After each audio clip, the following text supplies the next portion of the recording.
Okay, that's about enough of that.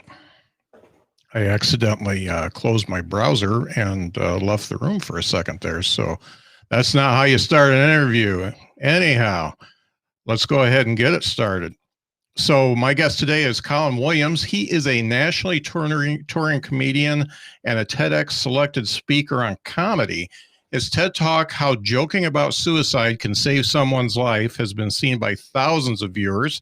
And Collin is also a Niantic lead live broadcaster. Think Pokemon. So that's something I want to get into a little bit. But let's bring him out now. It is Collin Williams. Hey, Collin, how are you? Hello, everyone. Good to talk to you today. Fantastic. Yeah, it's great to have you. And it's one of those things that happen to me every time I pay attention. I tend to find somebody I want to talk to. So I paid attention. I found you, and I'm glad I did.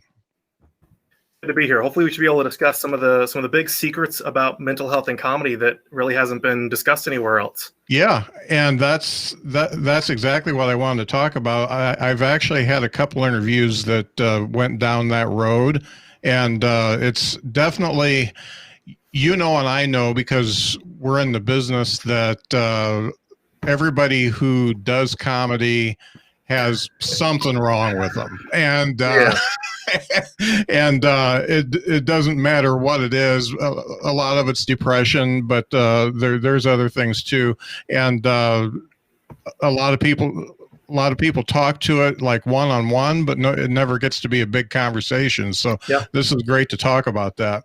But what we're going to start out with, I'm going to pretend like I'm doing the Access Hollywood thing. Just think of me as your Mario Lopez. And okay, do I have to talk about sexually assaulting people on a bus? Yeah. Or can I? No, you don't have to. Person? Okay, that's good. I was going to have to make up some stories there real quick. Yeah. So let's get into this. First of all, where are you from? So I'm originally from Portland, Oregon, and then I ended up moving out and starting comedy in Salt Lake City, Utah, which I think we all know when you think comedy, you think Salt Lake City, Utah. I do, yeah. Yeah. What's funny is that used to be a joke, but now Dry Bar Comedy tapes in Provo, Utah. So Provo, Utah has become this weird hub of comedy you would not expect whatsoever. Yeah, no doubt.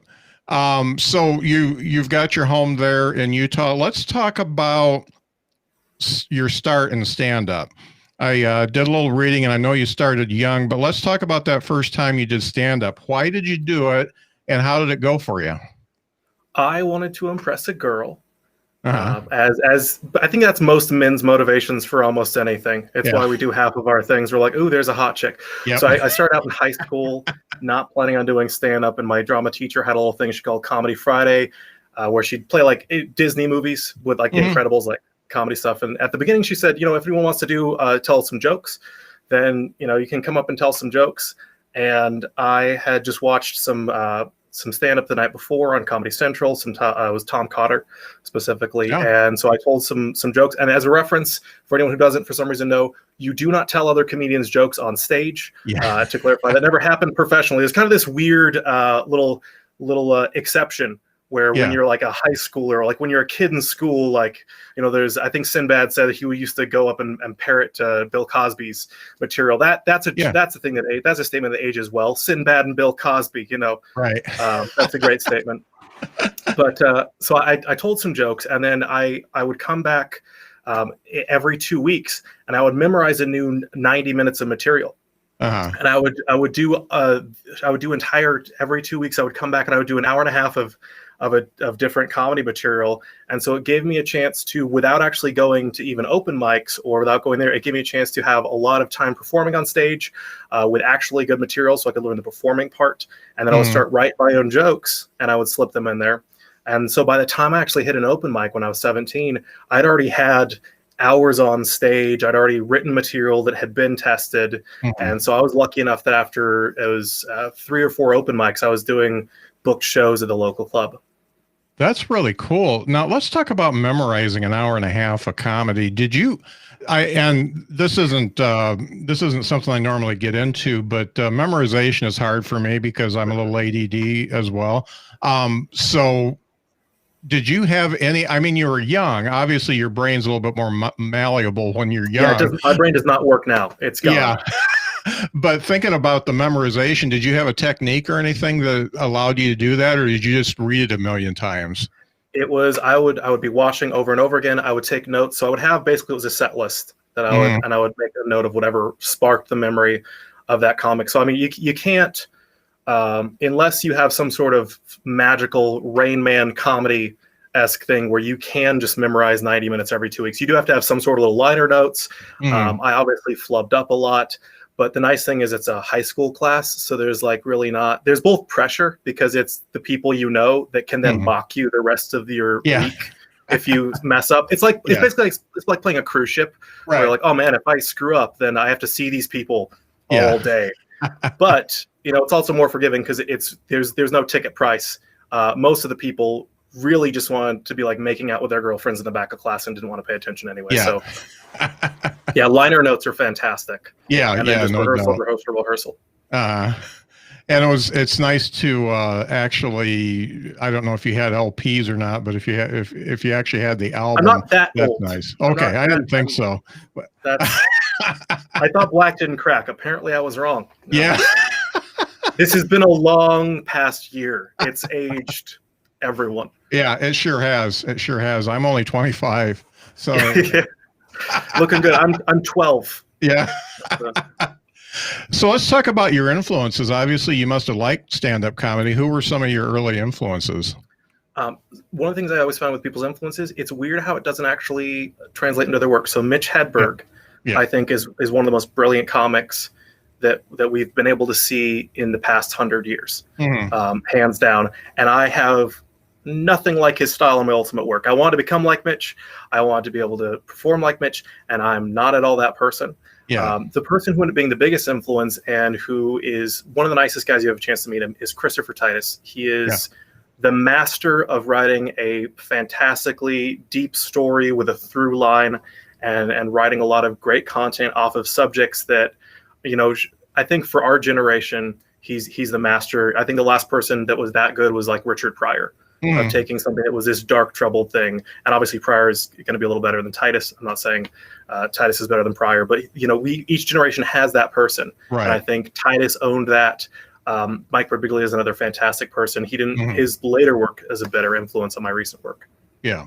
Yeah. He's the Birbigs. I absolutely love his later stuff. And Christopher Titus is extremely underrated. And it's funny how many comics I talk to that he is one of their influences. But yet, I mean, he had his show and stuff like that, but it just it doesn't translate to him being like that well known, and he probably should be. Yeah, you talk to a lot of people these days, and they don't necessarily know who he is, and they should. And I would say his work, if you haven't studied Christopher Titus's work, I feel like Norman Rockwell's Bleeding in Love is Evil is the perfect kind of starter compendium of how to write a great story with a through line and have a story travel across shows and connect back. But if you have a chance to see him live, he's probably one of the other great examples of how to deal with your audience post-show. He will stick around for hours. And he will sell a ton of merch because of it, but he will stay there. I've seen him stay 3 hours after a show to talk to people. And most comics, you know, it's like, okay, you know, I want to, let's leave. But what else are you doing? What else are you doing that night? Yeah. Would you rather hang out with the comedy club waitstaff, which are fantastic people, but you know, those fans, that loyalty is going to help you long term. Yeah. Or go to your room and play Xbox or whatever. Yeah. Yeah. Or other things that you do at a hotel alone at nighttime. Yeah.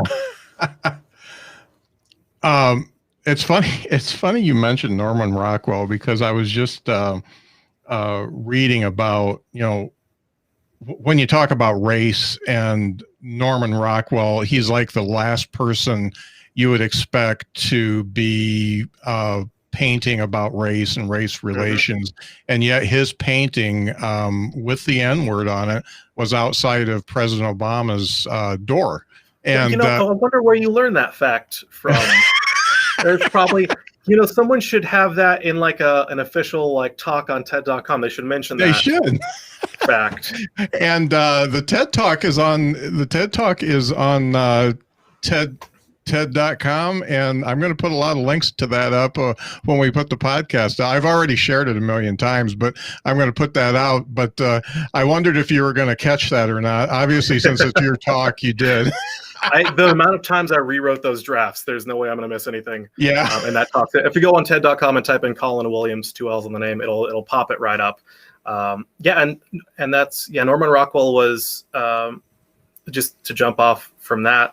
I think is a great example of we have people like Christopher Titus that discuss these things that commonly aren't the topics you're supposed to talk about. Mm-hmm. Norman Rockwell was covering something you wouldn't expect him to talk about, but the impact you can do of these things that are supposedly taboo topics can actually be very positive. Mm-hmm. Yeah, and he did it at a time when white people should have been doing it, and and obviously this is a time where white people should still be doing it, but they kind of need to step back and just do what we're told right now. But some good listening sessions. Yeah. But it's really neat that he did that. And when you brought that up, I actually read into it a little bit more because I thought that was a pretty cool fact that I didn't know. So that was good. One of the things I like to ask everybody, because I'm a voracious consumer of media, usually reading. I read more than anything, and I listen to a lot of audiobooks. But I always like to ask people, are you reading, listening to music, listening to any podcasts, anything that is really speaking to you and giving you new ideas or making you feel better about the world? Is there anything out there that's just really hitting you?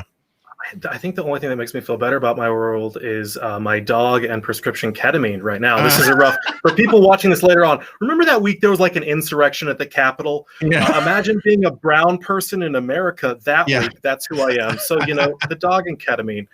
But I always love learning, same as you. It seems like there's a real passion for learning. And so I'm not a big fan of chatting podcasts. So one of the things I want to cover throughout this whole podcast is actually dropping knowledge that you haven't heard before. I love chatting with people, but if I can tell you something that you've never heard before, and I guarantee there's going to be some numbers you have not heard that you'll want to know if you're a comedy nerd. Uh-huh. So there's I've been learning a lot about philosophy from Philosophize This. Bill Nye has a podcast, and he is a fantastic scientific communicator. Especially in our time right now, scientific education I think is important. So there's a podcast called Skeptoid that debunks a lot of crazy conspiracy theories with bibliographical information, because I love a good reference and being able to back up what you say. There's nothing like someone being like, this is a thing, and you're like, where's your proof? And they're like, I heard it from a meme. I just posted the same parents that got angry at us for quoting Wikipedia are now like sharing clearly Photoshop memes as just blatant fact. So I'm like, cite your sources, cite like an actual source. I'm not gonna. I love a good angry baby meme.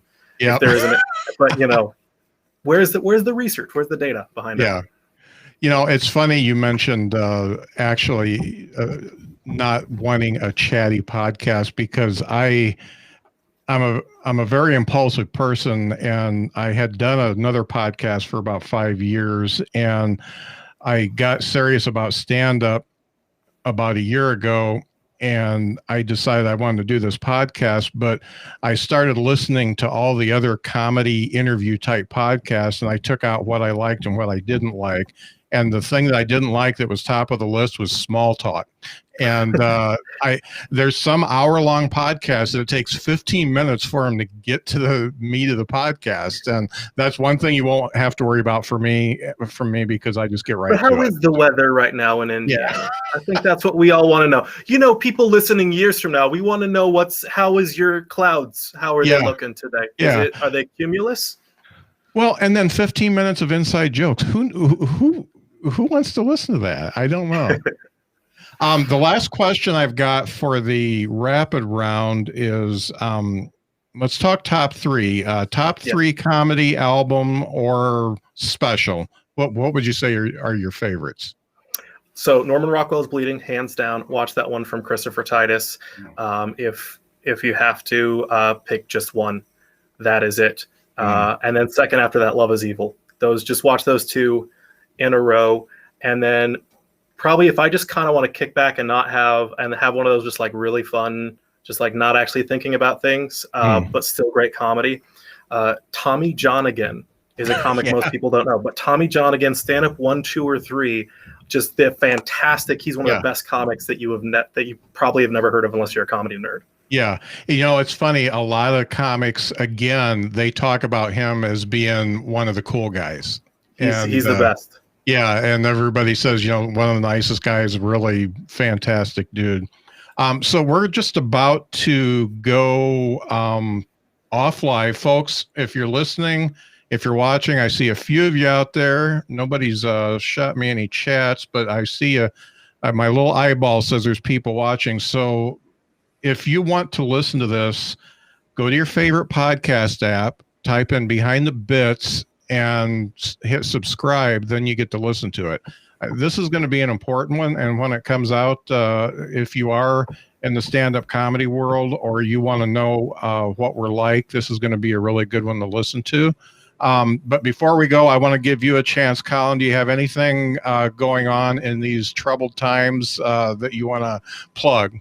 So a real quick teaser of what I do want to drop, what's going to be covered in that podcast. So I'm going to be revealing to you and kind of publicly for the first time the data of the second largest international mental health study on comedy that has been done, to my knowledge, ever.